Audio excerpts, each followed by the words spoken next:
Welcome guys, I thought I would talk about Secret Level. It was released a couple of days ago now, two days ago or so, and something which was on my radar. I quite enjoyed Love, Death and Robots, which is the same sort of team behind Secret Level that did that basically. So I thought I'd talk about it, and obviously from the title alone, you know, we're looking at the Warhammer one, but we'll talk about them all. But I thought the Warhammer one was a really good example of what Amazon could be doing with the Warhammer series, which is with Henry Cavill. So overall, it's fantastic. You know, season one's not completed yet, so there was 8 episodes, and there's still more to go. I think there's another 7, if I remember rightly. So it's not completed yet. They release next Tuesday, off the top of my head, those final few episodes. But I really enjoyed this. There were some, it's just entirely like computer generated. But there were some where I was looking at it and it was indistinguishable from live action. Genuinely. Specifically, for those that want to know, Crossfire. The start of Crossfire, where you're looking at this sort of hurricane-beaten buildings. I was like, oh, what? Is this live action? And then cut to a man. I'm like, nope, this is CG. I'm like, my God, this is incredible stuff. Really incredible stuff. What they're able to make with CG now it's mind-blowing. It's absolutely mind-blowing. So for those that don't know what this is, I'm kind of skipping ahead and moving around a little bit with this review. It's basically take game properties, right? Take game properties and make an original story within them. That's it. That is it. That's the story. There's some games here which I have absolutely no idea what they are. I have no idea. Crossfire, for instance, I don't know what that is. New World, don't know what that is. There's some which I just don't know. But there's some which I do know. Dungeons and Dragons is what kickstarted the whole season off. Great. Really good. Fantastic, actually. Superb. There's not a hint of forced agenda in any of these episodes. They're very tight. The run times are not uniformed, so they're unique for each episode. And I think that's actually one of this series' strengths, is that they're just entirely, the stories are built around, the episodes are built around the story that they want to make. It's not that they're trying to fit a story into a prerequisite runtime. And I think actually that's really helpful. I think that works really well. There's 2 which stood out to me. Unreal Tournament, right? Which was Zan, Unreal Tournament Zan. I loved Unreal Tournament growing up. That opening music, the Leandric Mining Corporation, blah. Unreal Tournament. It's so good. If you haven't ever heard of the Unreal Tournament opener, just go on YouTube and check it out.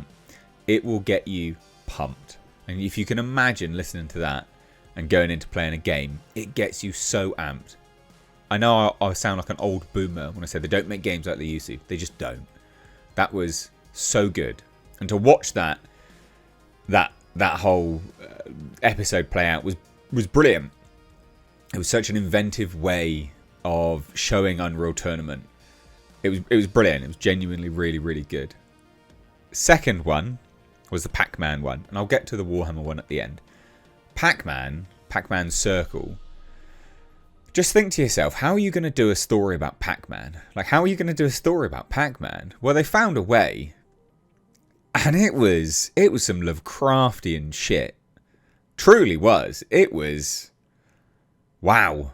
This body wakes up and this weird floating orb, which funnily enough looks a bit like a Pac-Man, tells this thing that he's the chosen one and he needs to go and eat and blah. And then the cycle repeats itself. But it was, and I don't want to reveal too much because of spoilers, obviously. I just want to kind of talk briefly about it and give this show some praise. But they're so inventive with what they did. So inventive. And again, all of the effects, the entire thing is visual effects, but it's so well done. It's so well done. Again, that one specifically, again, is a standout to me. I just thought, yeah, how good. They're almost little snapshots into something which you could absolutely watch much more of. You know, like if they're able to do an 8-minute episode of something and you go, oh, holy shit, I want to know more. That's when you know that there's good writers on board. And all of these were very well written. Some better than others, of course, but for the most part, it was really well done. Now, Warhammer 40,000, I think was on most people's agenda, or radar, should I say. Because, of course, Amazon, you know, along with Henry Cavill and Games Workshop are developing their own TV show. And so, the Warhammer 40K episode of Secret Level, I think is a great display and hopefully a great reassurance to anyone that is looking forward to the Amazon Prime TV series. I would imagine it will reassure a lot of people. We get Titus, and it's just this standalone mission. It's a standalone mission, right? We just get Titus. We learn a little bit more about Titus, how and who found him as a young boy, fearless, who he'd grow up to be. And I tell you what, they did not skimp on the brutality of the 40k world. In the grim dark future, all we know is war. And you really felt it. But you also felt the weight and supremacy of these ultramarines, these space marines. It was crazy good. But it was very Lovecraftian as well. The sort of going back to that theme which Pac-Man had. Very Lovecraftian. Really Lovecraftian, actually. Which is a lot of what, Warhammer and Space Marine, etc. They are a bit Lovecraftian. You are dealing with chaos gods and all these things that are happening. But that episode specifically was brilliant. It was really good. There are some comments from people saying, oh, they made Titus look a little bit like Henry Cavill. I don't know.